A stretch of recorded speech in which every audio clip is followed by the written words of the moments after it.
Close your eyes and let me take you back to 1914, to one of the most extraordinary true stories of human endurance ever recorded.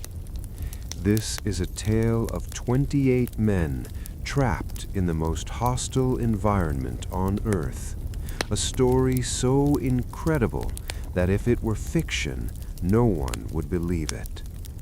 Let the rhythm of this narrative carry you into restful sleep as we journey to the bottom of the world. The year was 1914, and the world stood on the precipice of unprecedented change. In Europe, the drums of war were beginning to beat with an ominous rhythm that would soon engulf nations. But in London, a different kind of ambition burned in the heart of an Irish explorer named Ernest Shackleton. He had placed an advertisement in the Times that would become legendary. Men wanted for hazardous journey, small wages, bitter cold, long months of complete darkness, constant danger, safe return doubtful, honor and recognition in case of success. 5,000 men responded. Ernest Henry Shackleton was not a man easily deterred by impossibility. Born in County Kildare, Ireland in 1774, he had grown up with the sea in his blood and adventure in his soul. By his early 20s, he had joined the merchant navy, and by the turn of the century, he had set his sights on the last great prize of terrestrial exploration, Antarctica. He had already been to the frozen continent twice before, once with Robert Falcon Scott's Discovery Expedition in 1901, and again leading his own Nimrod expedition in 1907, during which he had come within 97 miles of the South Pole before being forced to turn back. But the South Pole had been reached by Roald Amundsen in December 1911, and then, tragically, by Scott's party in January 1912, all of whom perished on the return journey.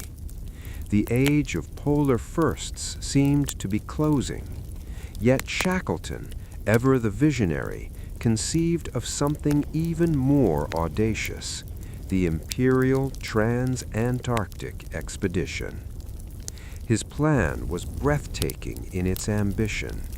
He would lead a party that would cross the entire Antarctic continent from sea to sea, traversing 1,800 miles of unmapped, unknown terrain via the South Pole itself.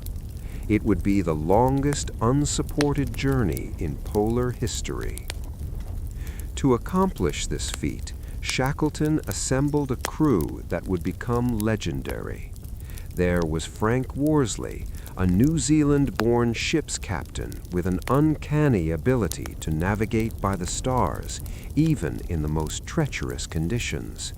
Frank Wild, Shackleton's second-in-command, was a veteran of 3 previous Antarctic expeditions and one of the most reliable men in polar exploration. Tom Crean, an Irish seaman of immense strength and courage, who had already been to Antarctica twice with Scott. There was the ship's surgeon, Alexander Macklin, the meteorologist, Leonard Hussey, who brought his banjo, the photographer Frank Hurley, whose images would preserve their journey for history, and the expedition's artist, George Marston. The ship that would carry them south was the Endurance, a 144-foot, 3-masted wooden barkentine specifically built for polar conditions. Her name came from Shackleton's motto, "By endurance we conquer." She was constructed from solid oak and Norwegian fir, her bow specially reinforced to withstand the crushing pressure of pack ice. With a 350 horsepower coal-fired steam engine, she could make 10 knots under power, and her hull was designed to rise up when squeezed by ice rather than be crushed. She was, by all accounts, one of the strongest wooden ships ever built for polar exploration. On August 1st, 1914, the Endurance sailed from London. 4 days later, Britain declared war on Germany, and the First World War began. Shackleton immediately sent a telegram to the Admiralty offering his ship, his crew, and his services to the war effort. The response came swiftly from the First Lord of the Admiralty, Winston Churchill himself, in a single word: proceed. And so they did, carrying with them the hopes of an empire and the weight of an impossible dream. The Endurance stopped at Buenos Aires to take on final supplies, then sailed to the whaling station at Grytviken on South Georgia Island, the last outpost of civilization before the Great White Unknown. The whalers there warned Shackleton that the ice conditions were unusually bad that year, worse than they had seen in memory. The Weddell Sea, their destination, was choked with pack ice far earlier in the season than normal. But Shackleton, ever optimistic, was undeterred.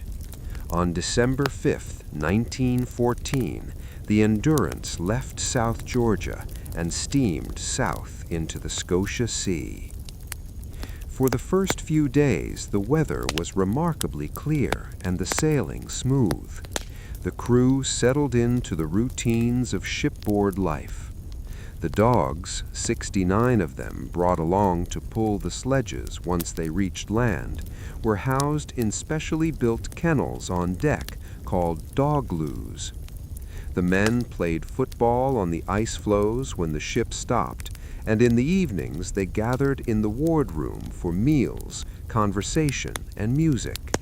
Hussey's banjo became a fixture of their entertainment, and the men sang songs that echoed across the ice. But on December 7th, just 2 days out from South Georgia, they encountered the first pack ice. The Endurance pushed through, her reinforced bow rising up on the ice and her weight crushing it beneath her. This was what she was built for. The ice was heavy but navigable, and Worsley, with his masterful navigation, found leads and channels through which the ship could pass. For days they continued this way, making steady progress southward, threading through an ever-tightening maze of ice. By Christmas Day, they were deep in the Weddell Sea, and the crew celebrated with a feast that included anchovies in oil, turtle soup, whitebait, jugged hare, Christmas pudding, mince pies, and crystallized fruits, all washed down with champagne and liqueurs that Shackleton had brought for the occasion. They sang carols and exchanged small gifts. The temperature outside was well below freezing, but inside the wardroom, warmed by coal stoves, the atmosphere was festive and optimistic. They were, after all, on the threshold of history. But the ice was growing denser. By early January 1915, the Endurance was making slower and slower progress. Instead of long stretches of open water punctuated by ice, they now faced vast fields of pack ice with only occasional narrow leads of dark water. The ship would push forward for a few miles, then have to wait for hours or sometimes days for the ice to open enough to continue. Worsley spent hours in the crow's nest, high on the mainmast, searching for the telltale dark sky of open water ahead, a phenomenon called water sky that indicated ice-free seas. On January 18, 1915, They were just one day's sail from Vassal Bay, their intended landing point on the Antarctic coast. Success seemed within reach. The trans-Antarctic crossing would begin, and history would be made. But that night, the temperature dropped dramatically, and when dawn broke, the men looked out on a transformed seascape. The pack ice, which had been loose and mobile, had frozen solid overnight. The Endurance was trapped. At first, no one was particularly concerned. Ships often became beset in the ice for days or even weeks before a storm or current would break up the pack and allow them to continue. Shackleton ordered the fires banked to conserve coal, and the men settled in to wait. They maintained their routines, exercised the dogs, played football on the ice, and continued their scientific observations. The ship was comfortable, well provisioned with food for 2 years, and morale remained high. Days turned into weeks. The ice showed no sign of breaking up.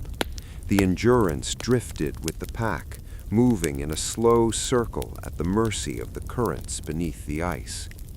Shackleton and his officers began to face the reality that they might be trapped for the entire winter. The Antarctic winter, with its months of complete darkness and temperatures that could plunge to -60 degrees Fahrenheit, was the most dangerous time to be on the continent. The plan had been to land before winter set in, but now that seemed impossible. The men adapted to their new reality with remarkable good humor. A routine was established. Each man had his duties, from the officers who maintained the ship and took scientific readings, to the sailors who tended the dogs and kept the vessel in order. The carpenter, Harry McNish, known to all as Chippy, maintained the ship's structure with meticulous care. Thomas Ord-Lees, the motor expert and storekeeper, cataloged their supplies with obsessive precision. Frank Harley, the photographer, captured daily life on the ice with his camera and motion picture equipment, creating a visual record that would prove invaluable.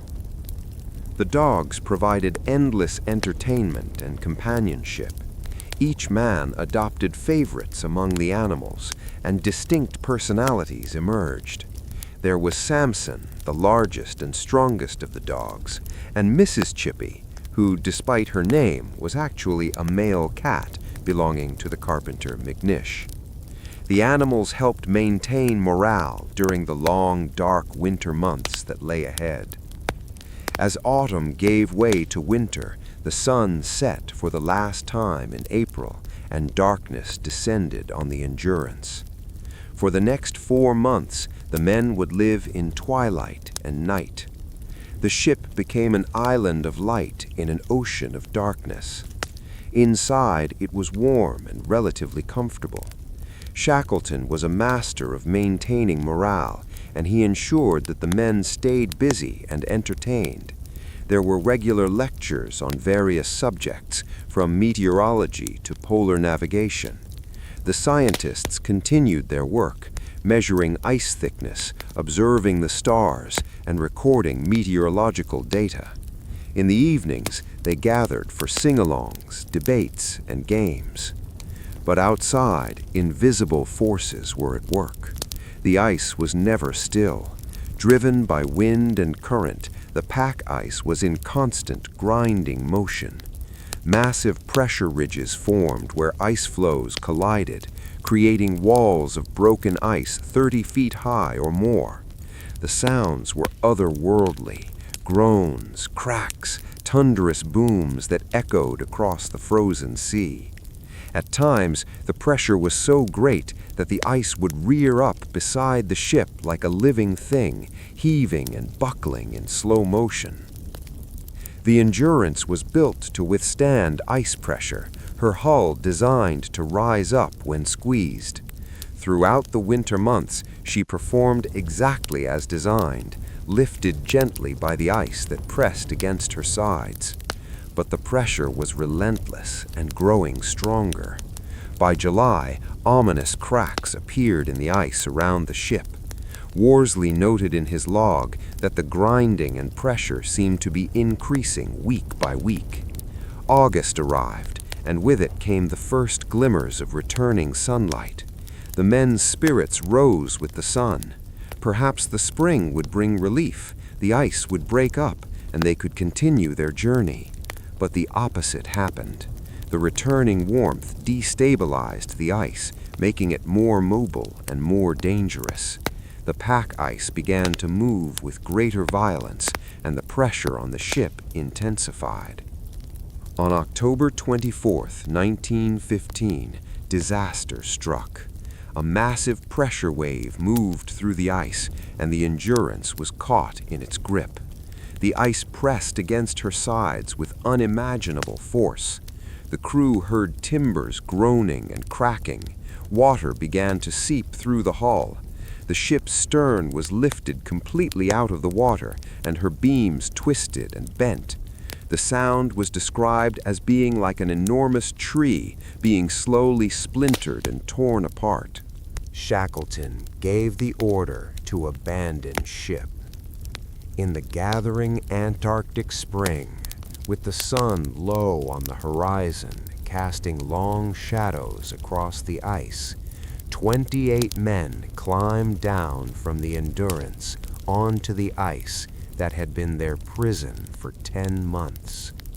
They began the desperate work of salvaging what they could from the ship: food, tents, sleeping bags, navigation equipment, medical supplies, weapons for hunting seals, the lifeboats. Everything that might help them survive was hauled out onto the ice and organized into piles. For 3 weeks, the Endurance remained trapped in the ice, slowly being crushed. The men camped nearby on the ice, a place they called Ocean Camp, and watched as their ship died. Hurley made repeated dangerous trips back into the vessel to rescue his photographic plates, knowing that the visual record of their journey would be crucial if any of them survived. He managed to save around 150 glass plate negatives, smashing hundreds of others so he would not be tempted to carry too much weight. On November 21, 1915, the end came. The ice finally broke the Endurance's back. Her stern disappeared beneath the ice, her bow lifted high in the air, and then she was gone, slipping beneath the frozen sea in one of the most famous moments in the history of exploration. Shackleton wrote simply in his log, "I cannot write about it." The carpenter, McNish, was devastated, and his cat, Mrs. Chippy, who had been with them throughout, had to be put down because they could no longer spare food for an animal that could not contribute to their survival. Now the men faced a situation almost unprecedented in the annals of polar exploration. They were stranded on a slowly drifting ice floe in the middle of the Weddell Sea, hundreds of miles from the nearest land, with no ship and no way to communicate with the outside world. No one knew where they were. No one would be looking for them. They had 3 lifeboats salvaged from the Endurance, enough food for several months if carefully rationed, and the clothes on their backs. Shackleton's leadership would now be tested as never before. The goal was no longer to cross Antarctica.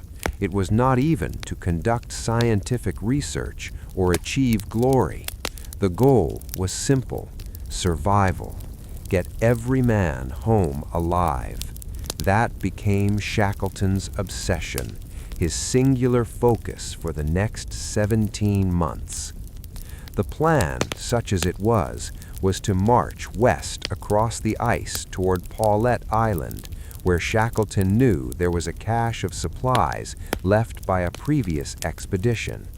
It was 346 miles away. They would pull the lifeboats on sledges, carrying as much food and equipment as they could manage. It would be brutal work, but it was their only hope. They set off on November 1, hauling their boats and supplies across the broken, chaotic landscape of pressure ice. It was horrific work.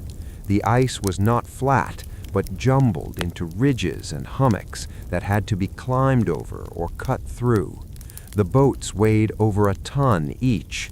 The men harnessed themselves like draft animals and pulled until their muscles screamed and their lungs burned in the frigid air. After 7 days of superhuman effort, they had covered barely 7 miles. At this rate, it would take years to reach land, and they would starve long before then. Shackleton made the difficult decision to stop. They would camp on the ice floe and let the drift carry them north. It was a gamble, surrendering control and trusting to fate and the currents. They established a new camp, which they called Patience Camp, and settled in to wait. Life on the ice floe was surreal. The men lived in tents pitched on ice that was sometimes only a few feet thick, floating on an ocean thousands of feet deep. Beneath them, they could hear the water lapping against the underside of the ice. Around them, the ice was in constant motion, cracking, groaning, and occasionally breaking apart. Leads of open water would suddenly appear, sometimes splitting the flow and forcing them to move their camp in desperate haste. Food became an obsession. They were on strict rations, and every man was constantly hungry. The dogs had to be fed, and the decision was made to begin shooting them as food ran short, both to conserve supplies and to provide meat. It was a terrible but necessary decision, and it devastated the men who had cared for the animals. Each dog was shot humanely, and many of the men wept openly. The remaining dogs were eventually all killed, leaving the men more alone than ever in the vast whiteness. They hunted seals and penguins when they could, and these became their primary source of fresh meat. Seal meat was tough and oily but nutritious. The men ate blubber for its caloric content, choking it down despite its foul taste. Nothing was wasted. Every scrap of food was precious. Months passed in this strange existence. Christmas came again, their second Christmas of the expedition, and they celebrated as best they could with a slightly larger ration and a sing-along. The ice continued to drift north, but agonizingly slowly. Every day, Worsley would take a sighting with his sextant when the weather permitted, calculating their position. They were making progress toward the open ocean, but would the ice hold together long enough, or would it break up beneath them, plunging them into the freezing sea? By March 1916, they had drifted far enough north that the ice floe was becoming dangerously unstable. The temperature was warmer, and the ice was rotting and breaking up. Their floe, which had once been miles across, was now much smaller, and it was cracking. On the night of March 23, 1916, a crack ran right through their camp, splitting it in two. One man's tent was bisected by the crack, and he was nearly lost in the chaos. They managed to pull everyone to safety, but it was clear that their time on the ice was running out. On April 9, 1916, after 5.5 months on the ice, Shackleton gave the order to launch the boats. The ice around them was now broken into small floes surrounded by open water. It was time to take their chances on the sea. They loaded the 3 boats, which they had named the James Caird, the Dudley Docker, and the Stancomb Wills, with their remaining supplies and pushed off into the freezing water. What followed was a nightmare of exposure, exhaustion, and terror. The boats were open to the elements, offering no protection from the wind, waves, and cold. The men were soaked constantly by spray that froze on their clothing, turning their garments into suits of ice. They rowed and sailed through waters choked with ice floes and brash ice, constantly in danger of being holed and sunk. They were in the most dangerous waters on Earth, the Drake Passage and the Scotia Sea, where enormous waves and violent storms are the norm. Shackleton was aiming for Elephant Island, a small, barren piece of rock at the northern tip of the Antarctic Peninsula. It was the nearest land, about 120 miles away. In open boats in Antarctic waters, it might as well have been on another planet. But Shackleton knew it was their only chance. For 7 days and nights they rowed and sailed. The men were so cold that they could no longer feel their feet or hands. Some suffered from frostbite so severe that their skin was black. They were soaked to the bone in water so cold that falling in meant death in minutes. They drank melted ice and ate cold seal meat, unable to light a fire in the tossing boats. At night they could not sleep, as lying down in the frigid water that sloshed in the bottom of the boats would mean freezing to death. They sat upright, shivering, hallucinating from exhaustion and cold, while Shackleton and Worsley navigated by the stars. On April 15, 1916, they sighted Elephant Island. The men wept with relief at the sight of land, solid ground for the first time in 497 days. But landing was nearly as dangerous as the journey. The island's coast was a fortress of cliffs and rocks, pounded by enormous surf. They searched for a landing site, rowing along the coast with the last of their strength. Finally, they found a narrow beach, barely 20 feet wide, at the foot of towering cliffs. They ran the boats up onto the gravel beach, and the men stumbled onto land. For a few minutes they lay on the beach, feeling the solidity of rock and earth beneath them after so long on moving ice and water. Some men kissed the stones, others simply lay still, too exhausted to move. But the celebration was short-lived. The beach where they had landed was exposed to the full fury of the Southern Ocean storms. Waves crashed over them. They needed to find a better campsite. The next day, they moved around the headland to a longer beach beneath the cliffs. It was still a grim place, constantly battered by wind and waves, with no vegetation and no shelter except what they could build. But it was land, and it would have to do. They turned the 2 smaller boats upside down to create a crude shelter, and the men crowded beneath them, huddling for warmth. Now Shackleton faced the hardest decision of the entire expedition. They were on land, but Elephant Island was uninhabited and far from any shipping routes. No one would find them there. If they stayed, they would eventually run out of food and die. Their only hope was to mount a rescue mission. Someone would have to sail for help. The nearest inhabited place was South Georgia Island, where they had stopped on their way south more than a year before. It was 800 miles away across the Scotia Sea, the most dangerous ocean on Earth. The voyage would have to be made in one of the lifeboats, a 22-foot open boat never designed for such a journey. The chances of success were slim at best, but there was no alternative. Shackleton chose the largest of the 3 boats, the James Caird, and selected 5 men to accompany him. Worsley would navigate. Crean would provide his immense strength and experience. McNish, despite being bitter about having to shoot his cat, was chosen because they would need his carpentry skills to modify the boat. John Vincent, a tough and difficult sailor, and Timothy McCarthy, known for his strength and seamanship, completed the crew. McNish set to work modifying the James Caird for the voyage. He raised the sides of the boat and built a crude deck over the open top using timber salvaged from the other boats and canvas from tents. This would provide some protection from the waves that would inevitably break over them.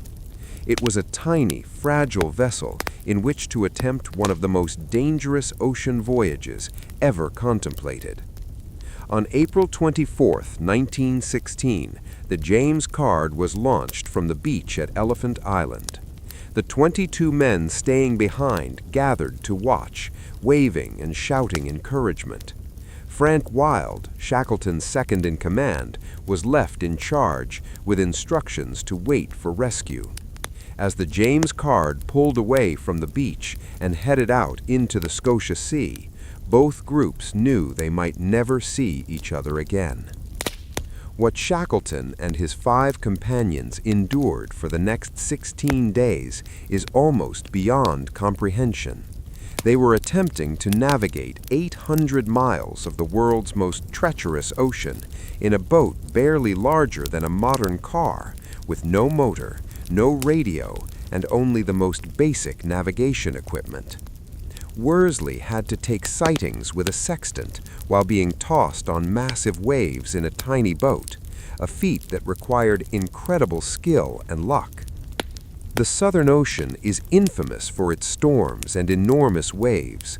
Driven by winds that circle the globe unimpeded by any landmass, the waves in the Drake Passage and Scotia Sea can reach heights of 60 feet or more. The James Caird was tossed like a cork in a washing machine. The 6 men were constantly soaked with freezing spray and waves that broke over the boat. The crude canvas deck leaked, and they had to bail constantly to keep from being swamped. Ice formed on the boat, coating every surface and adding weight that threatened to capsize them.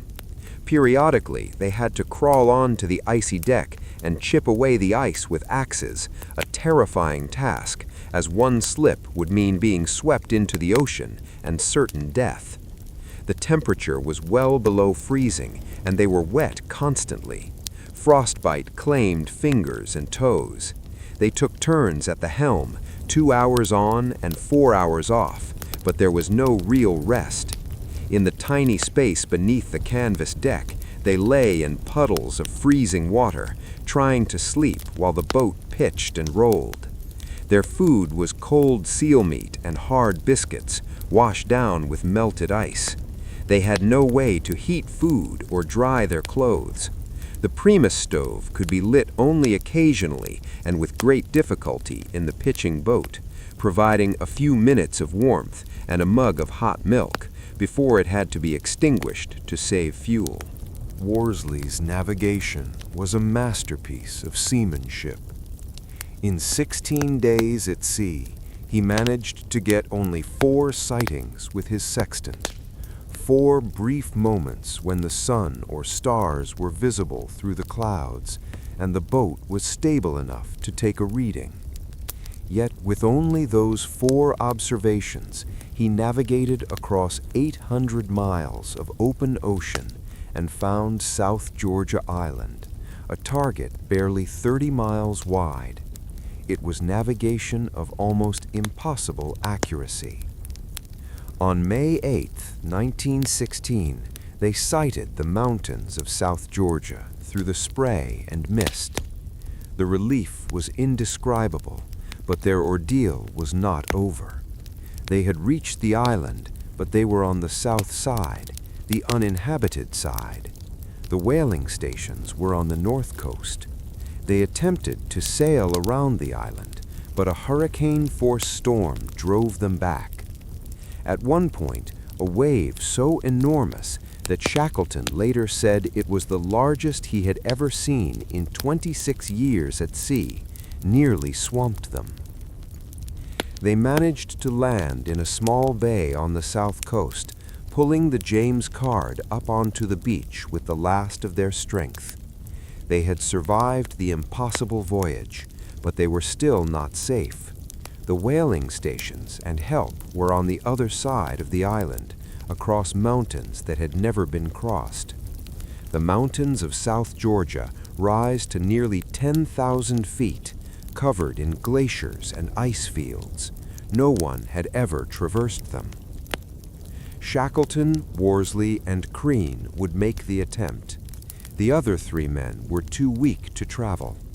McNish, in particular, was in very bad shape, his hands and feet badly frostbitten, his spirit broken by the terrible journey. They would stay with the boat while Shackleton, Worsley, and Crean crossed the island.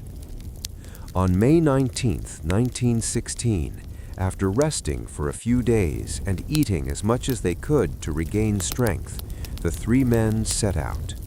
They had no climbing equipment, no tent, inadequate clothing, and only a few days' food. They carried 50 feet of rope, a carpenter's adze to use as an ice axe, and Worsley's navigational instruments. That was all. For 36 hours they climbed without stopping. They could not stop. To stop in the freezing temperatures at altitude would mean death. They ascended glaciers and ice fields, navigated around crevasses that could have swallowed them without a trace, and descended ridges where one slip would have meant a fatal fall. At one point, they found themselves on top of a ridge with darkness falling and no way forward or back. In a moment of desperate inspiration, Shackleton suggested they slide down the far side of the ridge. They had no idea what was below, but they had no choice. They tied themselves together, sat down on the ice, and pushed off, sliding hundreds of feet down a steep slope in the darkness, hoping they would not hit rocks or tumble over a cliff. They survived, falling out at the bottom in a tangle, but unharmed. As dawn broke on May 20th, they heard an incredible sound, the whistle of the whaling station calling men to work. Civilization. They were close. They stumbled down the final slopes and walked into Stromness whaling station at 3 o'clock in the afternoon. 3 scarecrow figures, so filthy and haggard that at first no one recognized them as human beings. The station manager stared at them in disbelief, and when Shackleton identified himself, the manager said, "My God, we thought you were all dead." Shackleton's first words were, "We have lost the ship and come to get help to rescue the men on Elephant Island." Even after everything he had endured, his first thought was for his men. Within hours, Shackleton was organizing a rescue.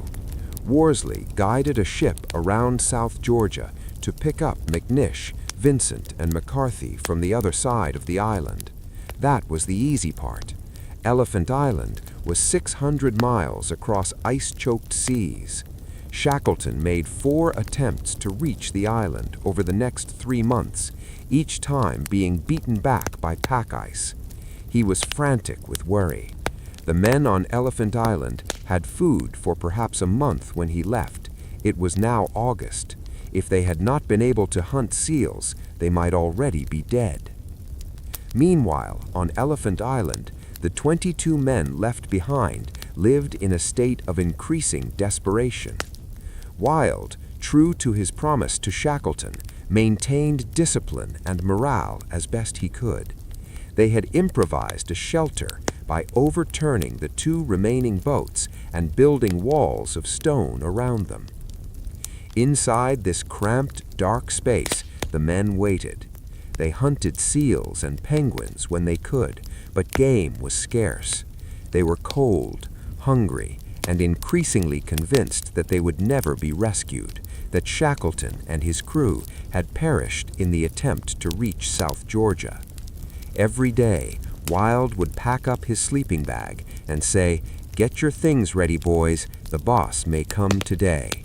He said it for 4.5 months, keeping hope alive, even when there seemed to be no reason for hope.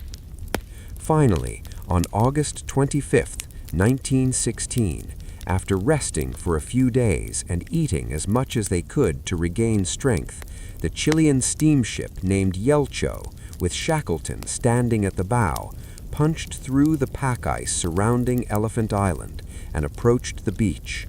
The men on the island could not believe what they were seeing. They stumbled out of their shelter, shouting and waving. Shackleton stood at the rail, counting 1, 2, 3. He counted to 22, all alive.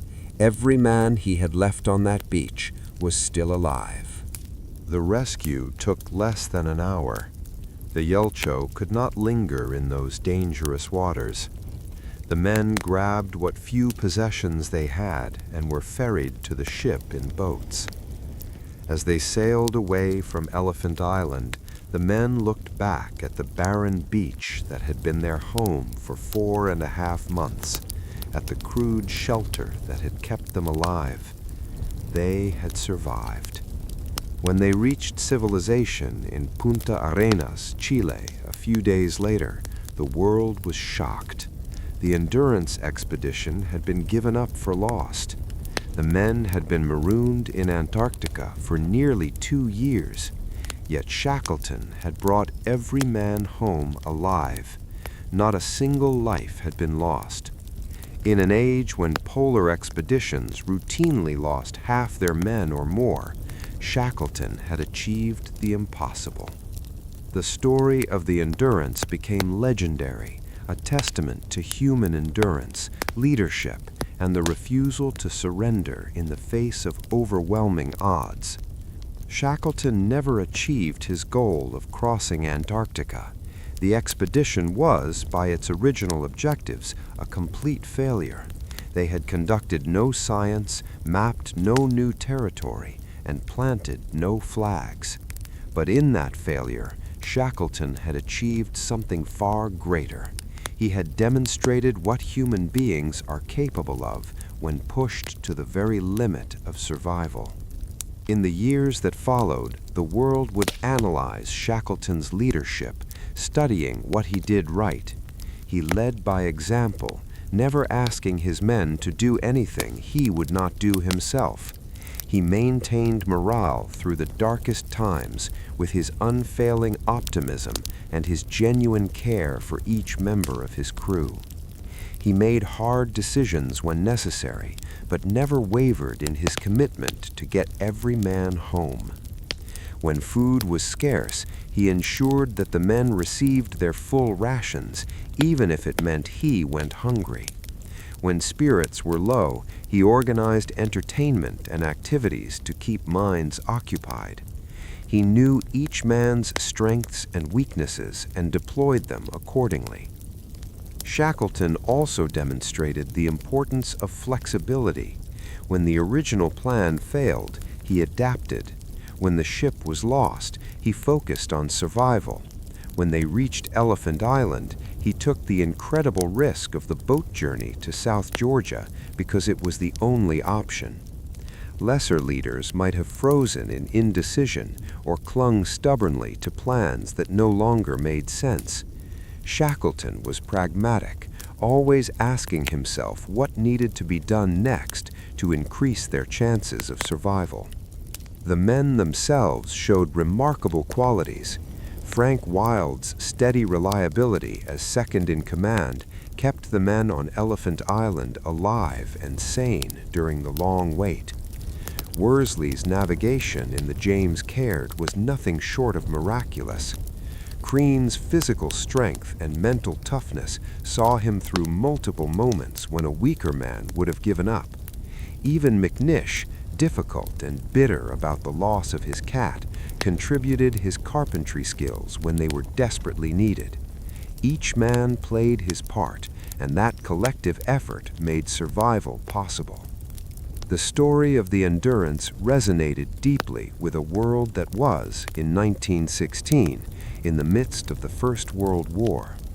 The newspapers that reported the return of Shackleton's men were filled with stories of slaughter on the Western Front, of millions of men dying in the trenches. The survival of the Endurance crew was a reminder that human beings were capable of more than destruction. It was a story of cooperation, sacrifice, and triumph over adversity that the world desperately needed to hear. Shackleton returned to a changed world. The Britain he had left in 1914 was gone, transformed by the war. He volunteered for military service and was sent to South America to conduct propaganda work. After the war, he found himself restless, unable to settle into ordinary life. The Antarctic called to him once more. In 1921, he organized one more expedition, the Shackleton-Rovet expedition, intended to circumnavigate Antarctica and conduct scientific research. Many of his old crew signed on again, testament to their loyalty and the bonds forged during the Endurance ordeal. They sailed south once more aboard a ship called the Quest. But Shackleton's health was failing. Years of hardship and stress had taken their toll. On January 5, 1922, while the Quest was anchored at Grytviken on South Georgia Island, the same place the Endurance had stopped 8 years before, Ernest Shackleton suffered a massive heart attack and died. He was 47 years old. His widow requested that he be buried on South Georgia rather than being brought home to England. She understood that the island was where his heart belonged. Today, his grave sits in the cemetery at Grytviken, facing south toward the Antarctic continent he had devoted his life to exploring. It is a pilgrimage site for those who admire leadership, courage, and human endurance. The legacy of the Endurance expedition extends far beyond the events themselves. It has become a case study in leadership and crisis management, taught in business schools and military academies around the world. What Shackleton accomplished with limited resources in the most hostile environment on Earth has lessons for anyone facing seemingly impossible challenges. The story also represents something deeply human about the need to explore, to push boundaries, to see what lies beyond the next horizon. Shackleton and his men went to Antarctica in pursuit of glory and achievement, but what they found was something more profound, the measure of their own character and the extraordinary capacity of human beings to endure. The photographs that Frank Hurley salvaged from the dying Endurance provide a haunting visual record of their ordeal. Images of the ship locked in ice, her rigging frosted with rime, the long Antarctic twilight casting purple shadows across the frozen sea. Pictures of the men playing football on the ice, of the dogs in their kennels, of the ship being slowly crushed by the pressure. And then the later images, gaunt, bearded faces staring at the camera from Elephant Island, men who had been pushed to the very edge of human endurance but had not broken. These photographs became iconic, reproduced in newspapers and books around the world. They showed the world what the explorers had faced, made real the incredible story of survival. In an age before television and internet, these images were a window into a world that most people could barely imagine, a realm of ice and darkness at the bottom of the world, where 28 men had fought for their lives and won. But beyond the photographs and the dramatic events, there are countless smaller stories within the larger narrative, moments that reveal the character of the men and the nature of their ordeal. There was the time during the winter darkness when Leonard Hussey's banjo became more than just entertainment. Music became a lifeline to normalcy, to civilization, to the world they had left behind. When supplies were being sorted on the ice after the ship was abandoned, Shackleton ordered Hussey to abandon all non-essential items. Hussey reluctantly began to leave his banjo behind, but Shackleton stopped him. "It's vital mental medicine," he said, "and we shall need it."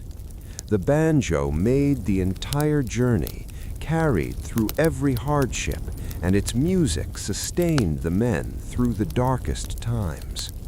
There was Thomas Ord Lees, the storekeeper, whose meticulous record-keeping meant they knew exactly how much food they had at every moment. His precision seemed obsessive to some of the men, but it quite literally meant the difference between life and death. Knowing their supplies down to the last biscuit allowed them to calculate rations accurately, to know how long they could survive, to make informed decisions about when to move and when to wait. Ord Lees also kept a detailed diary throughout the ordeal, providing historians with an invaluable day-by-day account of their experiences. There was Dr. Alexander Macklin and Dr. James McElroy, the expedition's surgeons, who maintained the health of the crew under impossible conditions. They treated frostbite, snow blindness, and various injuries with limited medical supplies. More importantly, they served as mental health counselors, helping men deal with the psychological stress of their situation. Depression, anxiety, and interpersonal conflicts all threatened to undermine morale, and the doctors worked tirelessly to keep the men mentally as well as physically healthy. The class dynamics aboard the Endurance are also fascinating from a historical perspective. This was 1914, and British society was still rigidly stratified.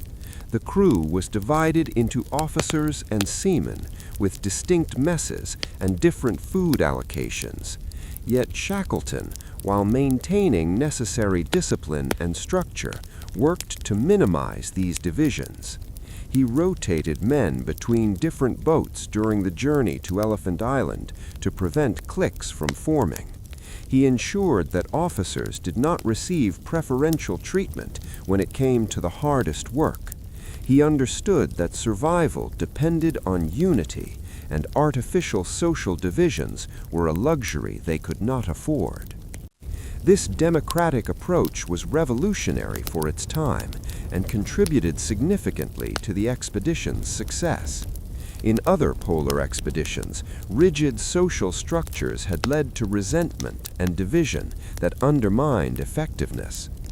Scott's fatal expedition to the South Pole had been marked by tensions between officers and men. Shackleton learned from these mistakes and created a more cohesive unit. The relationship between Shackleton and Frank Wild deserves particular attention. Wild had been with Shackleton on the Nimrod expedition and had proven himself to be utterly reliable. When Shackleton chose men for the James Caird voyage, leaving Wild behind on Elephant Island was one of the hardest decisions he made. But he knew that Wild was the only man he could trust to keep the others alive during what might be months of waiting. That trust was not misplaced. Wild's leadership on Elephant Island was exemplary. The conditions on Elephant Island were truly horrific. The men lived in a space barely large enough to hold them all, created by turning the two remaining boats upside down and building stone walls around them. Inside, it was dark, damp, and reeked of unwashed bodies, seal blubber, and penguin guano. The men could not stand upright. They slept on rocks covered with thin layers of clothing and sleeping bags that were perpetually damp. When one man wanted to turn over, everyone had to turn over together because there was no room to move individually. The diet on Elephant Island consisted almost entirely of seal and penguin meat. While this provided necessary protein and fat, the monotony was mind-numbing, and the taste was often revolting. Seal meat could be tough and oily, with a strong fishy flavor. Penguin meat was described as tasting like beef, fish, and duck, and not in a good way. The men dreamed constantly of the foods they had left behind: bread and butter, eggs, vegetables, sweets. Some men kept elaborate fantasy menus, describing in detail the meals they would eat when they got home. Hunting on Elephant Island was dangerous work. The seals and penguins had to be killed on the beach, often in rough surf and high winds. The men would club the seals, a brutal but necessary task. Penguins were somewhat easier to catch, but provided less meat. Every animal killed was precious, representing days of food and the difference between survival and starvation. When hunting was poor, the men went hungry, their rations cut to dangerously low levels. The psychological toll of waiting was enormous. Day after day, week after week, the men woke up in their miserable shelter, ate their monotonous food, and wondered if Shackleton would ever return. Some began to believe he had perished, that they would die on this barren rock at the edge of the world. Wilde combated this despair with his daily ritual of packing his sleeping bag and announcing that the boss might come today. It became a joke, then a tradition, then a lifeline. Hope, even when it seemed irrational, kept them alive. There were conflicts, of course. 22 men living in close quarters under extreme stress inevitably had disagreements. Some men got on each other's nerves, tempers flared, but Wilde managed these conflicts skillfully, mediating disputes, separating antagonists, and maintaining a structure and routine that gave purpose to their days. They had jobs to do: maintaining the shelter, hunting for food, keeping watch for rescue ships, conducting what scientific observations they could. Staying busy kept them sane. One of the most remarkable aspects of the Elephant Island vigil was that the men continued to conduct scientific work. They took meteorological readings, observed wildlife, and kept detailed logs. Even in the depths of their suffering, they maintained their identity as an expedition, not just survivors. This sense of purpose beyond mere survival was crucial to their mental health. The moment when Shackleton returned was one of the most emotional in the entire saga. The men on Elephant Island first saw smoke on the horizon, then a ship. At first, they could not believe it was real. They had been disappointed before by mirages and tricks of the light. But as the ship grew closer and they could make out Shackleton's figure at the bow, joy erupted. Men who had been stoic through months of suffering broke down and wept. They embraced each other, shouting and laughing. Some fell to their knees in gratitude. Shackleton's first question as the boats approached the beach was shouted to Wilde. "Are you all well?" Wilde's response, "All safe, all well." In that exchange lay the culmination of 16 months of struggle, sacrifice, and unwavering determination. Shackleton had kept his promise. Not a single man had been left behind. The rescue itself had to be conducted with great speed. The Yelcho was not designed for Antarctic waters, and the pack ice could close in at any moment.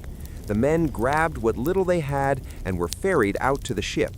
They left behind their makeshift shelter, the site of so much suffering, and sailed north toward warmth and civilization. As Elephant Island disappeared behind them, the men watched it go with mixed feelings. It had been their prison, but it had also been their salvation, a piece of solid ground that had kept them alive. The voyage back to South America was a blur. The men were weak, malnourished, and exhausted, but alive. They ate hot food for the first time in months. They slept in real bunks. They felt the warmth of the sun as they sailed north into more temperate latitudes. Slowly, they began to believe that their ordeal was truly over. When they arrived in Punta Arenas, Chile, on September 3, 1916, they were greeted as heroes. The townspeople turned out en masse to welcome them. The story of their survival had already begun to spread, and people were amazed that they had all lived. Telegrams of congratulation poured in from around the world. The men were celebrities, their faces appearing in newspapers globally. But the world they returned to was vastly different from the one they had left. The First World War was in its third year, and the casualty lists grew longer every day. Millions had died on the battlefields of Europe. The endurance story, while celebrated, was overshadowed by the larger tragedy unfolding. Some of the crew members volunteered for military service immediately, eager to do their part. Others needed time to recover from their ordeal. The fate of the individual crew members varied widely. Some men adapted well to ordinary life, while others struggled. Tom Crean returned to Ireland and retired from the Navy, opening a pub called the South Pole Inn. He rarely spoke of his Antarctic experiences, preferring to let that chapter of his life remain in the past. Frank Worsley went on to have a distinguished naval career during World War I, commanding vessels in combat. He later participated in other expeditions and remained an adventurer throughout his life. Harry McNish, the carpenter whose skills had been so crucial in modifying the James Caird, had a difficult life after the expedition. He had clashed with Shackleton during the journey, refusing at one point to follow orders, and although he later relented, Shackleton never forgot. McNish did not receive the Polar Medal that was awarded to other crew members, a slight that embittered him. He ended his life in poverty in New Zealand, working as a laborer and living in a boarding house. Only decades later was his crucial contribution to the expedition's survival fully recognized, and in 2004, the New Zealand Antarctic Society erected a bronze cat sculpture at his gravesite as a memorial, honoring both McNish and Mrs. Chippy. Frank Wild continued exploring, leading an expedition to the Arctic and later returning to Africa. He remained loyal to Shackleton's memory throughout his life and was buried on South Georgia Island next to his old friend and commander at his request. Leonard Hussey, the banjo player and meteorologist, lived a long life and became a guardian of the Endurance legacy, giving lectures and interviews about the expedition well into his old age. Frank Hurley, the photographer, went on to become one of Australia's most famous documentary filmmakers and photographers. His images from the Endurance expedition remain some of the most iconic photographs in the history of exploration. During World War I, he served as an official war photographer, documenting the Australian forces in action. His eye for dramatic composition and his willingness to take risks to get the perfect shot made his work extraordinary. The expedition had lasting effects on all the men. Many suffered from frostbite damage that plagued them for the rest of their lives. The psychological impact was harder to quantify, but no less real. They had been through an experience that set them apart from ordinary people, had survived something that would have killed lesser men. Some thrived on that sense of accomplishment, while others were haunted by memories of the cold, the hunger, and the constant fear. Shackleton himself, in the brief time between his return and his death, reflected on the expedition. He gave lectures, wrote a book titled South that detailed their journey, and tried to raise funds for future expeditions. But he was a changed man. The ordeal had aged him, physically and mentally. Friends noted that he seemed weary, that the old fire and enthusiasm were dimmed. The endurance had taken something from him that could never be restored. When he died on South Georgia in 1922, the news was met with genuine sadness around the world. Obituaries praised his leadership, his courage, and his fundamental decency. The fact that he had saved every man under his command was cited again and again as the ultimate measure of his success. In an age of heroic exploration marked by tragedy and death, Shackleton stood out as a leader who valued human life above glory. The Endurance itself remained in the depths of the Weddell Sea, gradually being crushed and scattered by the ice and currents. For over a century, the wreck's location remained a mystery. Shackleton had recorded the position where she sank, but the margin of error in navigation at that time, combined with the movement of ice and water, meant the wreck could be anywhere in a large search area. In 2022, a modern expedition using autonomous underwater vehicles and advanced sonar technology located the wreck of the Endurance. She sits upright on the sea floor at a depth of nearly 10,000 feet, remarkably well preserved in the cold, oxygen-poor water. The name Endurance is still clearly visible on her stern.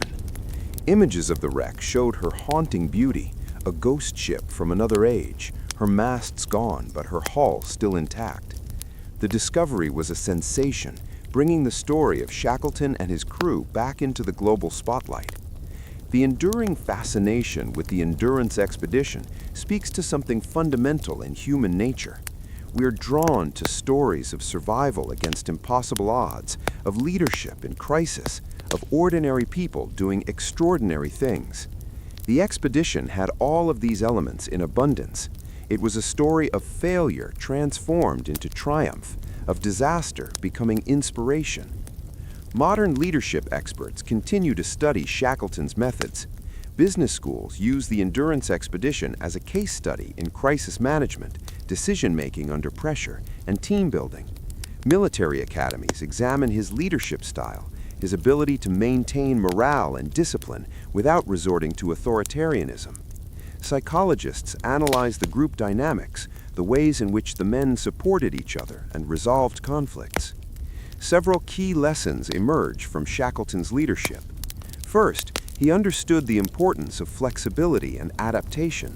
When the original plan became impossible, he did not cling to it stubbornly, but immediately shifted to a new objective: survival.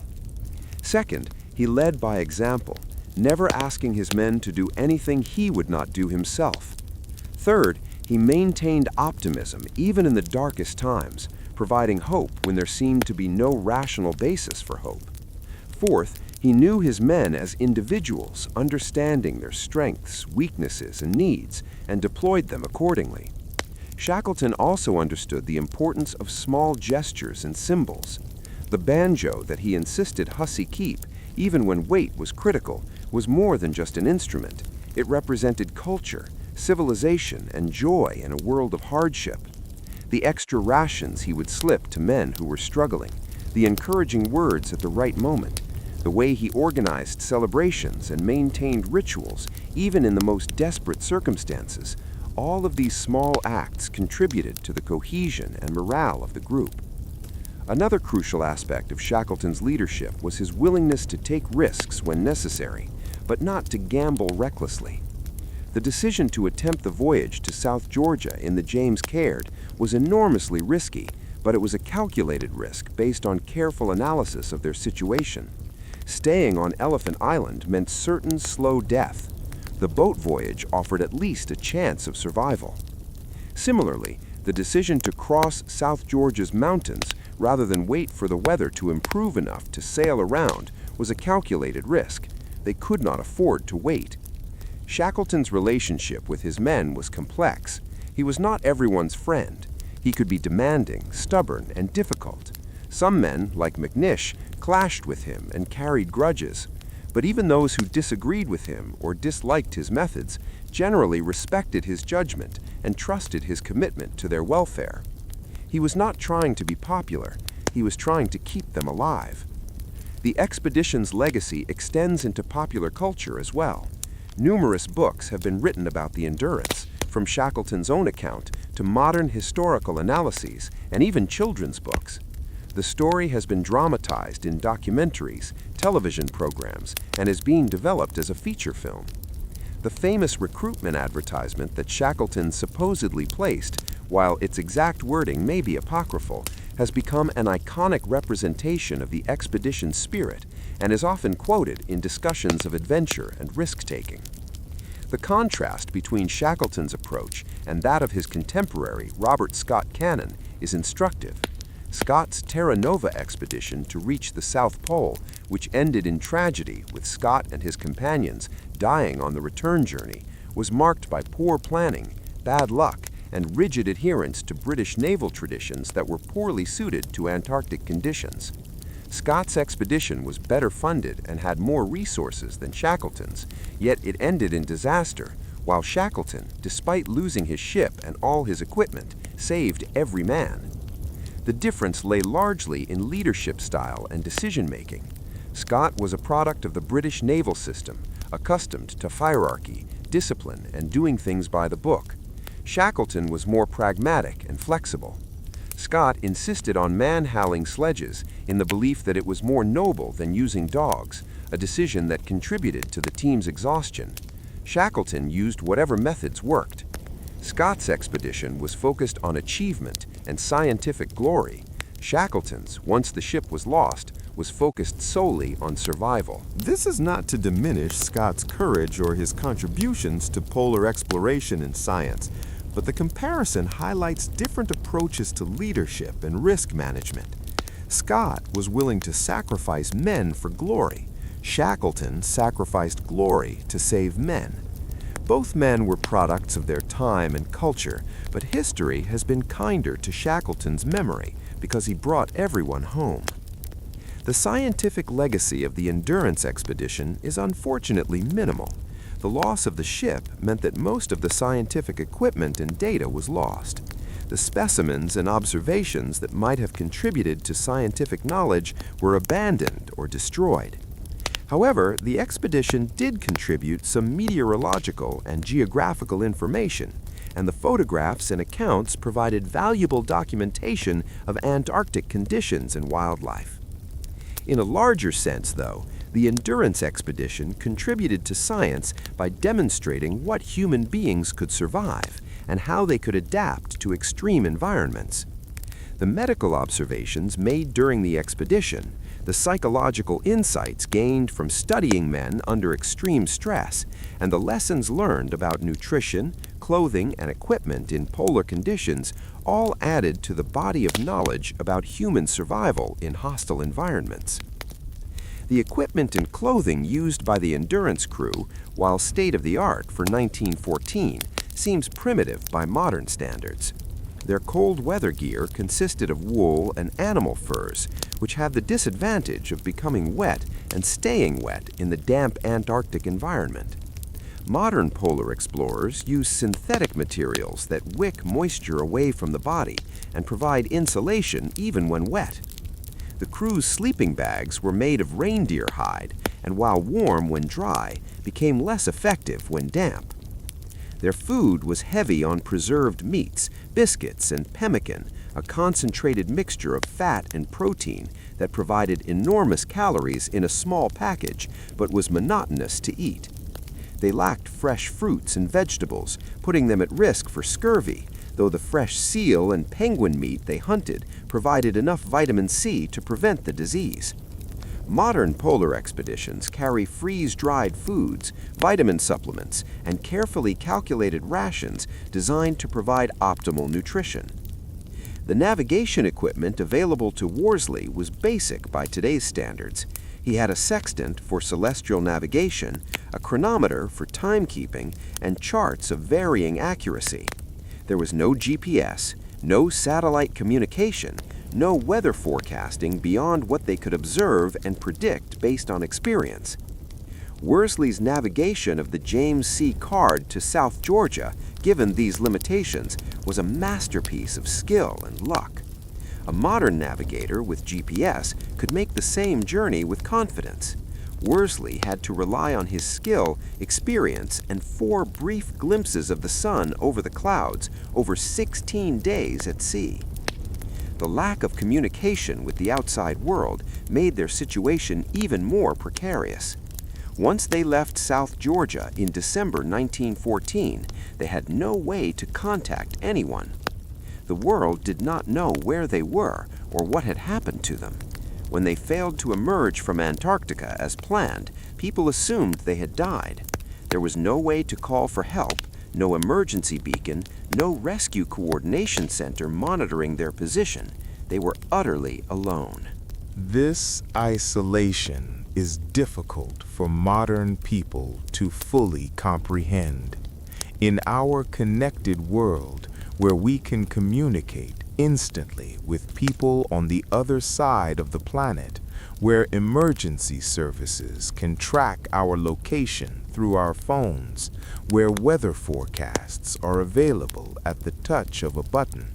The idea of being completely cut off from all outside contact for nearly 2 years is almost unimaginable.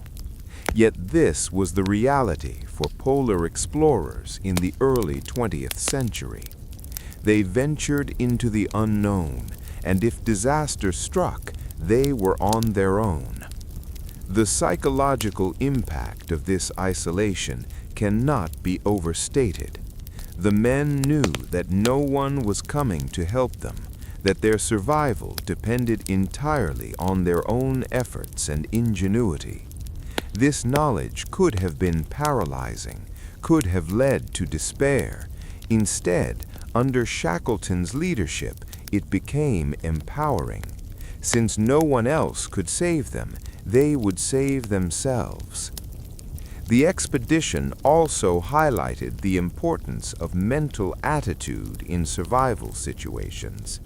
The men who maintained hope and optimism, who found ways to laugh and enjoy small pleasures, even in terrible circumstances, generally coped better than those who gave in to despair. Humor was a crucial coping mechanism. The men joked about their situation, gave humorous names to the places where they camped, and found absurdity in their predicament. This ability to laugh in the face of disaster was a form of defiance, a refusal to be crushed by circumstances.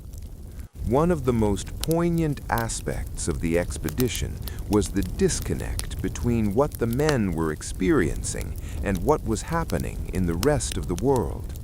While they struggled for survival in Antarctica, the First World War was raging. Millions of men were dying in the trenches of Europe. Empires were falling. The world they had left in 1914 was being transformed by total war. The men of the Endurance knew nothing of this. They were sealed in their own bubble of ice and ocean, fighting their own war for survival. When they finally returned to civilization and learned what had been happening, the contrast was jarring. They had been through an epic struggle that had consumed every ounce of their energy and attention, yet it was a private struggle, unknown to the world. Meanwhile, the world had been through a struggle of far greater magnitude. Their story, while inspiring, was a footnote to the larger tragedy of the war. Some of the crew members felt guilty that they had been spared the war, while others felt that their ordeal had been its own form of service. Several of the Endurance crew members did go on to serve in World War I after their return. Tom Crean served in the Royal Navy. Worsley commanded ships in combat. Others volunteered in various capacities. Having survived Antarctica, they felt a duty to serve their country in its time of crisis. Tragically, some who survived the expedition died in the war, making it through the impossible ordeal only to fall to bullets or disease in Europe. The story of the Endurance has also become intertwined with broader discussions about the heroic age of Antarctic exploration, the period from roughly 1897 to 1922, when explorers from various nations raced to explore and claim the last unexplored continent. This era produced legendary figures like Amundsen, Scott, Shackleton, Douglas Mawson, and others who pushed the boundaries of human endurance in pursuit of geographical knowledge and national prestige. The heroic era was marked by a particular ethos that valued courage, stoicism, and self-sacrifice. These men operated with primitive equipment by modern standards, relying on their own physical strength, mental toughness, and willpower to overcome obstacles that would defeat lesser men. There was almost a romantic quality to their quests, a sense that they were engaged in something noble and timeless, even as they suffered terribly. This ethos is both admirable and problematic from a modern perspective. The courage and determination of these men deserves respect, but some of their methods and attitudes now seem unnecessarily dangerous or foolish. The refusal to use more efficient methods because they were seen as unsporting, the willingness to sacrifice health and life for marginal gains in scientific knowledge or geographical discovery, the way that national prestige and personal glory sometimes took precedence over safety. These aspects of the heroic age are harder to celebrate now. Shackleton himself embodied both the best and worst aspects of this ethos. His courage and leadership were exemplary, but his decision to continue the expedition, even after being warned about unusually bad ice conditions, showed a recklessness that nearly cost every man his life. His ability to adapt and prioritize survival once disaster struck redeemed that earlier poor judgment. But the question remains, should the expedition have been called off before it started, given the warnings? This is a question that has no easy answer and speaks to larger issues about risk-taking, exploration, and the value we place on adventure and discovery versus safety. In modern times, with our emphasis on safety protocols, risk assessment, and liability, an expedition like the Endurance might never have been approved. Yet without such expeditions, huge areas of the world would have remained unexplored, and valuable scientific and geographical knowledge would not have been gained. The balance between reasonable risk and reckless danger is always difficult to strike. Shackleton himself seemed to understand this balance better after the Endurance ordeal. His later expedition on the quest was more carefully planned and less ambitious in scope. He had learned that there were limits to what even the most courageous men could endure, and that glory was not worth the price of human life. The environmental conditions that the Endurance crew faced are worth examining in detail, as they played such a crucial role in the story. Antarctica is the coldest, driest, windiest continent on Earth. The interior reaches temperatures of minus 130 degrees Fahrenheit in winter. Even the coastal regions where the Endurance operated regularly see temperatures of minus 40 or colder, with wind chills that can exceed minus 100. At such temperatures, exposed flesh freezes in minutes. Metal becomes so cold that touching it will instantly freeze skin to the metal. Breathing becomes painful as the frigid air sears the lungs. Any moisture, including breath, freezes instantly, forming ice on beards, mustaches, and clothing. The men of the Endurance dealt with these conditions only with wool and fur for protection, with no modern synthetic fabrics or chemical hand warmers. The wind in Antarctica is particularly dangerous because it accelerates heat loss dramatically.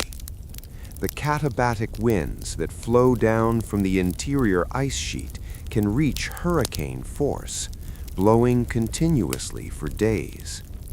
Combined with the cold, these winds create life-threatening conditions. The men had to be constantly vigilant for frostbite, checking their faces, fingers, and toes regularly for the white patches that indicated freezing tissue. The dryness of the Antarctic air, despite being surrounded by ice and snow, was another challenge. The extreme cold means the air holds virtually no moisture, creating a desert-like environment. The men suffered from cracked lips, nosebleeds, and respiratory irritation. Snow had to be melted for drinking water, a process that required precious fuel. Dehydration was a constant danger. The ice itself was a living, moving environment, constantly shifting and changing. Pressure ridges formed where ice floes collided, creating jagged walls of broken ice 20 or 30 feet high. These pressure ridges were both obstacles to be crossed and dangers to be avoided, as the forces that created them could easily crush a man. The ice also created leads, channels of open water that could appear and disappear without warning. A lead that provided a route forward one day might be frozen solid the next, or might widen into an uncrossable gap. The ice sea where the Endurance became trapped was several feet thick, strong enough to support the weight of the ship and men. Yet the ocean beneath was liquid. The ice floated on the sea, rising and falling with the swells, creating a surreal environment where solid ground was actually moving water. The sounds were constant, creaking, groaning, cracking, booming. The ice spoke in a language of stress and strain, and the men learned to read these sounds, to know when the ice was dangerous and when it was stable. Living on the ice floes after the ship was lost created unique challenges. The men had to constantly monitor the ice beneath them for signs of weakness or cracking. Tents had to be moved if cracks appeared nearby. The constant motion of the ice, drifting with currents and winds, meant their position was always changing. They might drift miles in a single day, sometimes toward land, sometimes away from it. The wildlife of Antarctica provided both sustenance and companionship. Seals were the primary source of fresh meat, and the men became skilled at hunting them. Weddell seals and crab-eater seals were the most common species they encountered. These seals, having evolved in an environment with few land predators, showed little fear of humans, making them relatively easy to hunt. The men killed them with clubs or rifles, butchered them on the ice, and used every part of the animal. The meat was food, the blubber was fuel for their stoves, and the skin could be used for various purposes. Penguins were also hunted for food. Adelie penguins and emperor penguins were both present in the area. The penguins were curious about the men and would sometimes waddle right up to the camp to investigate these strange creatures. The men felt some guilt about killing these engaging animals, but survival demanded it. Penguin meat, while nutritious, was not particularly palatable, described as oily and fishy tasting. Leopard seals were also spotted on occasion. These magnificent predators hunt seals in Antarctic waters, and there are famous accounts from this era of orcas working together to tip ice floes and dump seals into the water. The men of the Endurance witnessed such behavior and were glad that the orcas showed no interest in them. The birds of Antarctica, particularly the albatrosses that sailed on the winds above the Southern Ocean, became symbols of the wild beauty of the region. The men watched these birds with admiration, marveling at their ability to fly for hours without seeming to flap their wings, riding the air currents with sublime skill. Seeing birds was also a sign that land was near, as most Antarctic birds stay relatively close to the coast. The night sky in Antarctica was spectacular when the weather was clear. With no light pollution and the dry, clear air, the stars shone with a brilliance impossible to see in more temperate latitudes. The Southern Cross constellation guided navigation. The Aurora Australis, the southern lights, sometimes danced across the sky in curtains of green and red light, a display of atmospheric phenomena that awed the men even in their dire circumstances. The psychological concept of the third man factor has been associated with the endurance expedition and similar extreme survival situations. This phenomenon involves the sense of an unseen presence accompanying individuals during traumatic events, providing comfort and guidance. Shackleton himself later wrote about feeling such a presence during the crossing of South Georgia, saying that he had the feeling that there was one more member in their party than could actually be accounted for. This experience has been reported by numerous explorers, mountaineers, and survivors of disasters. Whether this phenomenon is a psychological coping mechanism, a hallucination brought on by stress and exhaustion, or something else entirely has been debated. What is clear is that it provided comfort and motivation to those who experienced it, and it speaks to the extreme psychological states that the men reached during their ordeal. The medical challenges faced by the expedition's doctors were formidable. Frostbite was the most common injury, ranging from minor cases that caused temporary pain and numbness to severe cases where tissue died and had to be amputated. The doctors had limited ability to treat severe frostbite. They could warm the affected area gradually and provide pain relief, but if gangrene set in, amputation was the only option. Miraculously, no amputations were necessary during the endurance expedition, though several men suffered permanent damage to fingers and toes. Snow blindness was another frequent problem. The intense sunlight reflecting off snow and ice can burn the corneas, causing temporary blindness and excruciating pain. The men wore primitive snow goggles, essentially wooden slats with thin slits to see through, but these were not always effective. Treatment for snow blindness was to rest in darkness, using cold compresses to relieve the pain until the eyes healed naturally over a few days. Hypothermia was a constant danger, especially during the boat journeys and the time on Elephant Island when the men were constantly wet and cold. The doctors had to recognize the signs of hypothermia: confusion, slurred speech, loss of coordination, drowsiness, and intervene quickly to warm the affected person. In the boats, this was often impossible, and the men simply had to endure, hoping their bodies could generate enough heat to survive until they reached land. Nutritional deficiencies were also a concern. The doctors monitored the men for signs of scurvy, which results from vitamin C deficiency and was the scourge of early explorers. The fresh seal and penguin meat provided enough vitamin C to prevent scurvy, but the lack of variety in the diet led to other deficiencies.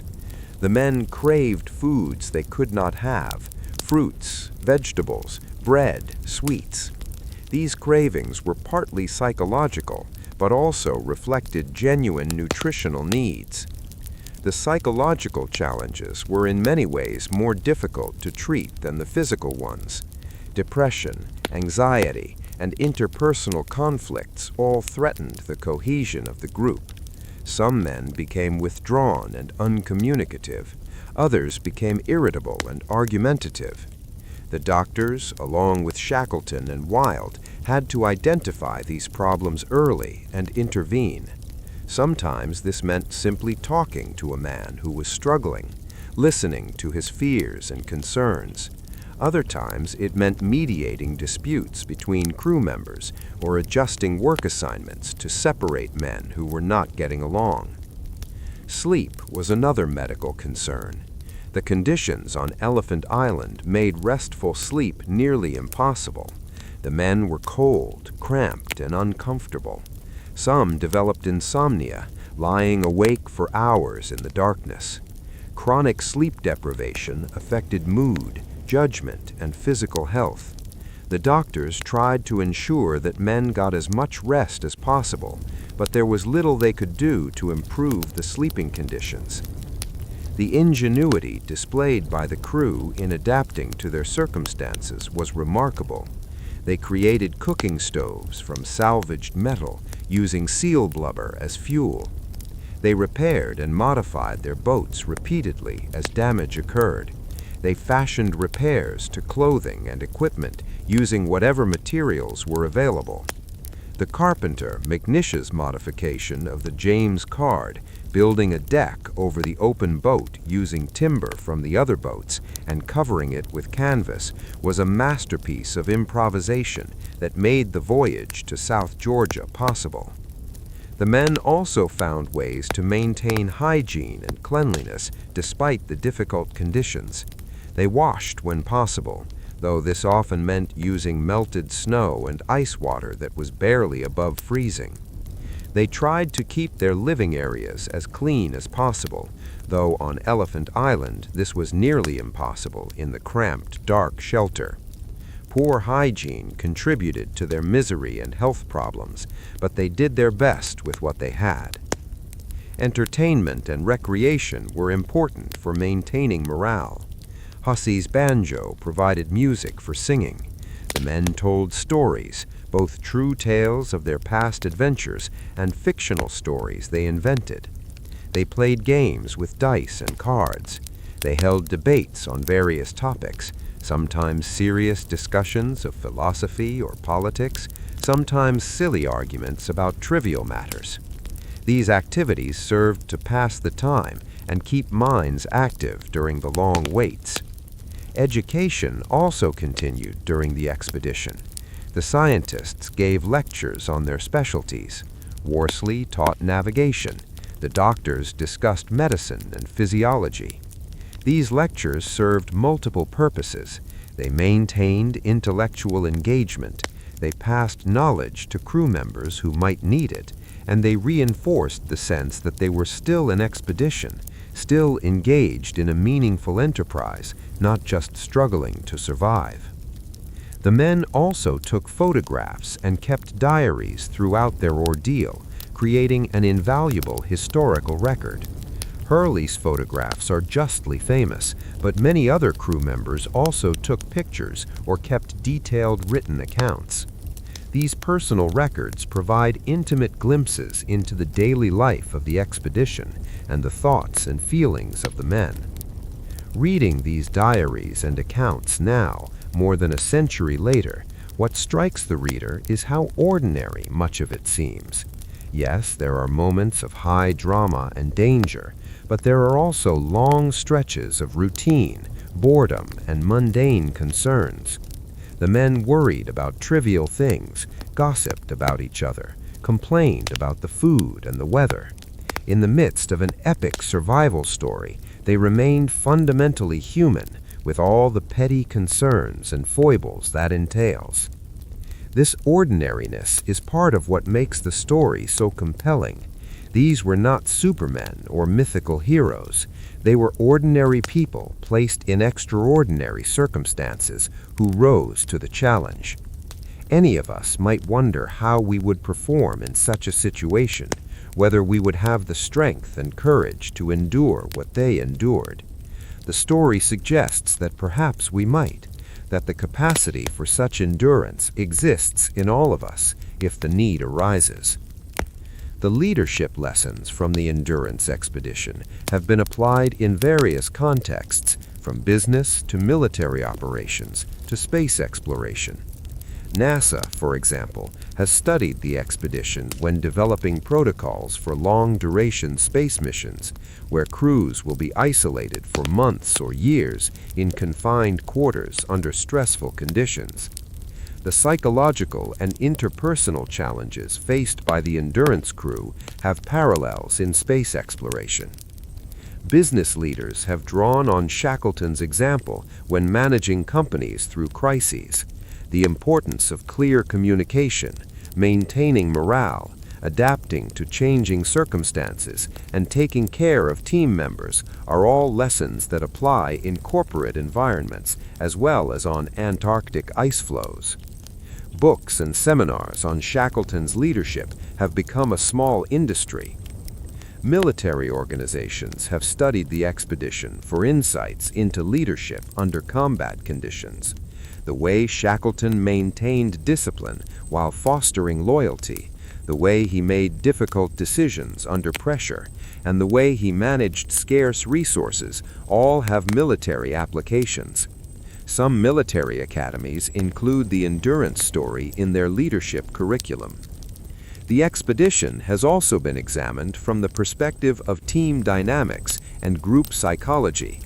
How does a group of diverse individuals cohere into an effective team? What factors contribute or undermine group cohesion? How do leaders manage conflicts and maintain morale?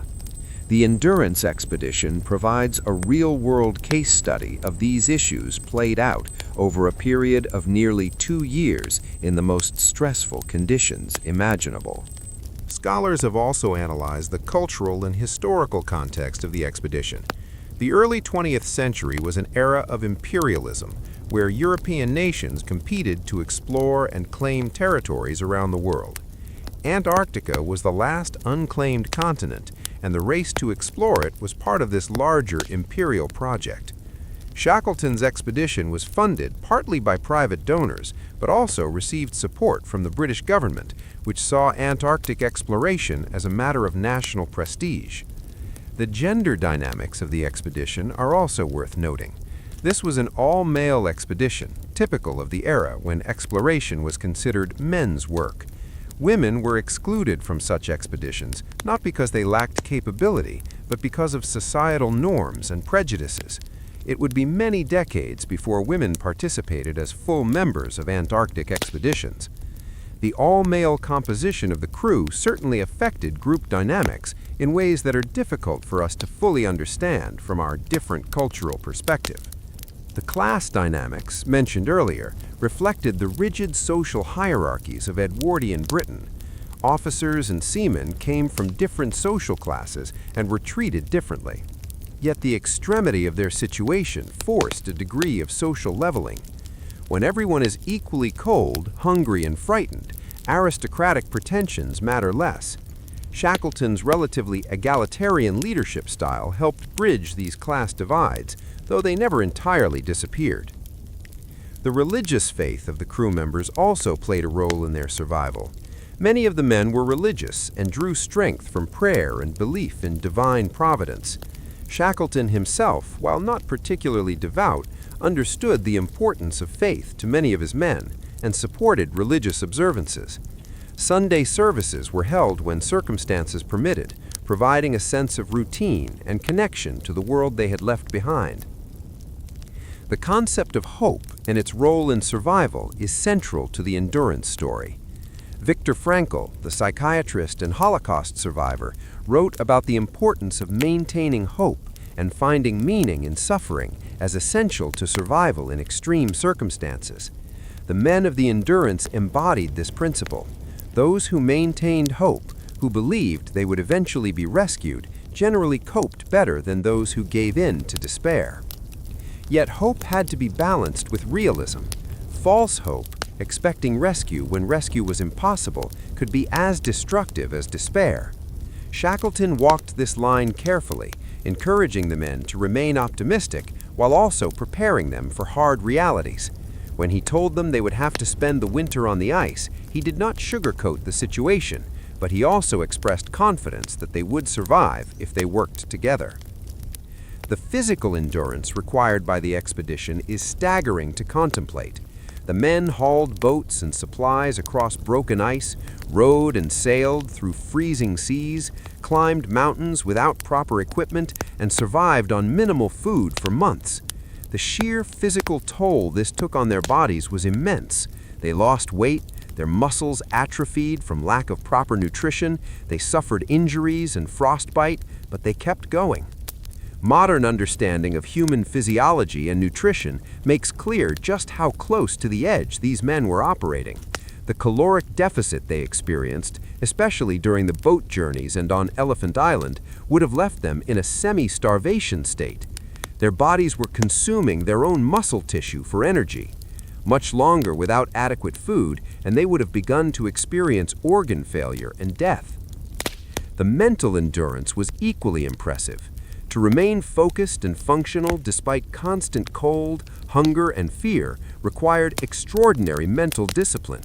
Some of this came from their training and experience. Sailors and explorers of that era were accustomed to hardship in ways that most modern people are not.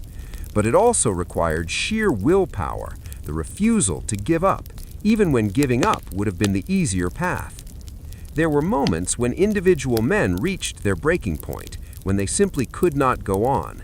In these moments, their companions carried them, both literally and figuratively. When a man collapsed from exhaustion during the march across the ice, others helped him up and shared his load. When a man's spirit broke on Elephant Island, others encouraged him and reminded him of reasons to keep living. This mutual support was essential to their collective survival. The concept of survival guilt has been noted among some survivors of the expedition. Even though all 28 men survived, some felt guilty afterward. McNish felt he had not been properly recognized for his crucial contributions. Others felt guilty that they had survived when so many men were dying in the war. These complex emotional responses to survival are not uncommon and speak to the difficulty of processing traumatic experiences. The speed with which some of the men recovered from their ordeal is remarkable. Within weeks of being rescued, some were ready to volunteer for military service. Their resilience, both physical and mental, was extraordinary. Of course, others struggled more with the aftermath, experiencing what we might now recognize as post-traumatic stress. The nightmares, the difficulty readjusting to normal life, the way certain sounds or smells would trigger vivid memories of Antarctica, these are all symptoms of psychological trauma. The question of whether the expedition was worth the cost is debatable. From a purely objective standpoint, it accomplished nothing. No new territory was explored, no scientific data of significance was gathered, the trans-Antarctic crossing was not achieved. The expedition consumed significant financial resources and nearly cost 28 men their lives. By these measures, it was a failure. Yet the intangible results were significant. The story inspired millions of people around the world.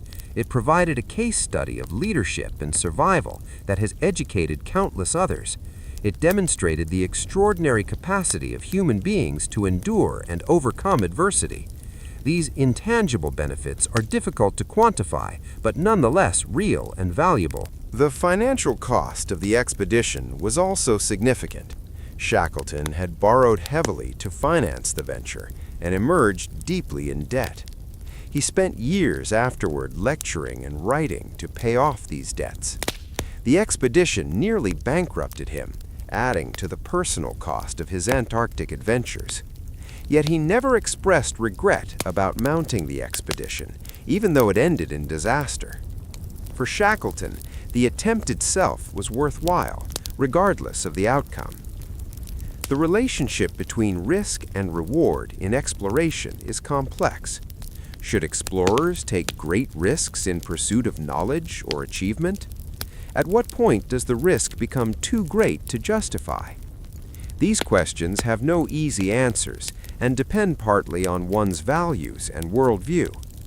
Some would argue that pushing boundaries and taking risks is essential to human progress, that without such risk-taking, we would never advance. Others would argue that unnecessary risk-taking, especially when it puts lives in danger, is irresponsible. Shackleton himself seemed to evolve in his thinking on these questions. Early in his career, he was willing to take great risks for glory. After the endurance, he seemed more cautious, more aware of the human cost of his ambitions. Yet he could never entirely give up the lure of Antarctica, as evidenced by his final expedition on the quest. The ice and the cold called to him in a way that ordinary life never could. The modern era of Antarctic exploration is vastly different from the heroic age. Today, Antarctica is governed by the Antarctic Treaty, which designates the continent as a scientific preserve and bans military activity and mineral mining. Dozens of research stations operated by various countries conduct scientific work year-round. Modern technology has made survival in Antarctica much safer, though it remains a dangerous and challenging environment. Yet, even with all our modern advantages, heated buildings, reliable communication, mechanized transport, advanced weather forecasting, Antarctica still claims lives. Accidents happen, equipment fails, weather can turn deadly in minutes. The continent has not been tamed, only made somewhat more survivable. This fact makes what Shackleton and his men accomplished seem even more remarkable. They survived with primitive equipment, no communication, and no possibility of rescue. The wreck of the Endurance, discovered in 2022, has provided new insights into the ship and her final moments. The wreck is in remarkably good condition, preserved by the cold water and lack of wood-boring organisms in the deep Antarctic Sea. Marine archaeologists studying the wreck have been able to confirm details of the ship's construction and condition. The discovery also provided a sense of closure, locating the final resting place of the ship that had carried the men so far and suffered so much. There are plans to create detailed 3D models of the wreck using advanced imaging technology. These models will allow researchers and the public to explore the Endurance virtually, seeing her as she rests on the seafloor. This technology is bringing new attention to the story and introducing it to new generations who might not otherwise have encountered it. The ethical questions surrounding the wreck have also been debated. Should it be raised and preserved in a museum? Should artifacts be recovered? The consensus has been to leave the wreck undisturbed, treating it as a memorial and historical site. The Antarctic Treaty's environmental protocols also restrict what can be done. The wreck will remain where it is, a time capsule from the heroic age, slowly being reclaimed by the sea. The legacy of individual crew members continues to be explored and celebrated. McNish, who was denied the Polar Medal, has had his reputation rehabilitated. His crucial contributions are now widely recognized, and his grave in New Zealand has become a memorial site. Frank Wild, Shackleton's loyal second-in-command, has been honored with a memorial on South Georgia near Shackleton's grave. The contributions of all 28 men are being more fully appreciated as historians delve deeper into the expedition's records. The story of the Endurance has also inspired numerous works of art, literature, and music. Paintings depicting scenes from the expedition hang in galleries. Novels and plays have been written using the expedition as setting or inspiration. Composers have created musical works inspired by the story. This artistic legacy ensures that the story continues to resonate culturally, not just as history, but as a source of inspiration and reflection. In education, the Endurance story is used to teach not just history, but also science, geography, leadership, and character. Students learn about Antarctic environments, about navigation and survival, about decision-making under pressure. The story provides a rich, multifaceted case study that engages students and provokes discussion about complex issues. The expedition has also been analyzed through the lens of modern psychological and sociological theory. How did the group maintain cohesion? What role did communication play? How did they manage conflict?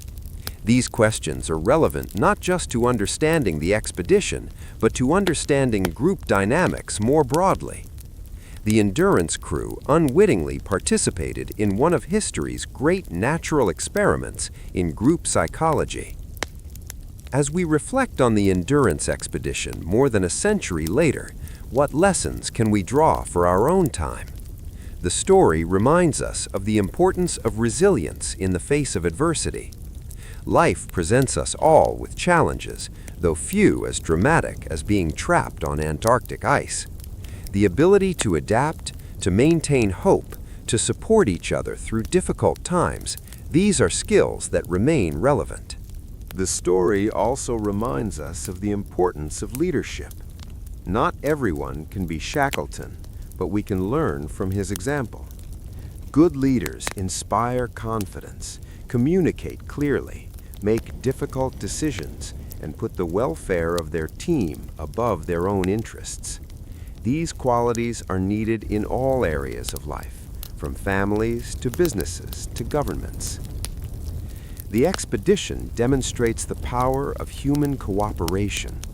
28 men with different backgrounds, personalities, and skills worked together to survive.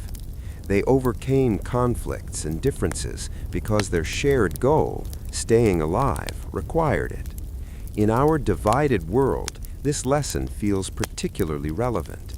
When we focus on common goals and common humanity, we can achieve remarkable things. The story also speaks to the human need for meaning and purpose beyond mere survival. The men of the Endurance could have simply huddled in their shelter and waited. Instead, they maintained routines, conducted work, pursued activities that gave structure and purpose to their days. This search for meaning in suffering is a fundamental human drive and essential to mental health. Finally, the story reminds us that failure can be transformed into something valuable. The Endurance expedition failed in its objectives, but became legendary for what it achieved anyway.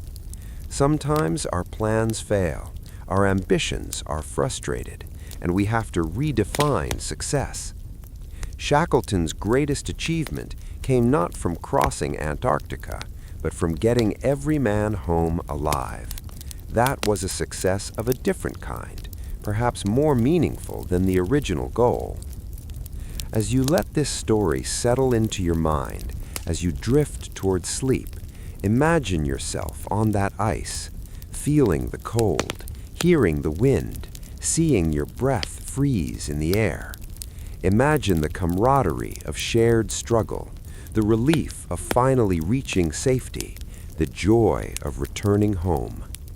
Let the rhythms of this tale carry you into rest, knowing that human beings are capable of extraordinary endurance, that hope and courage can overcome seemingly impossible odds, and that even in our darkest moments, we are not alone. The story of the Endurance is a story of survival, yes, but more than that, it is a story of the human spirit's refusal to surrender, and that spirit lives on in all of us. Sleep well.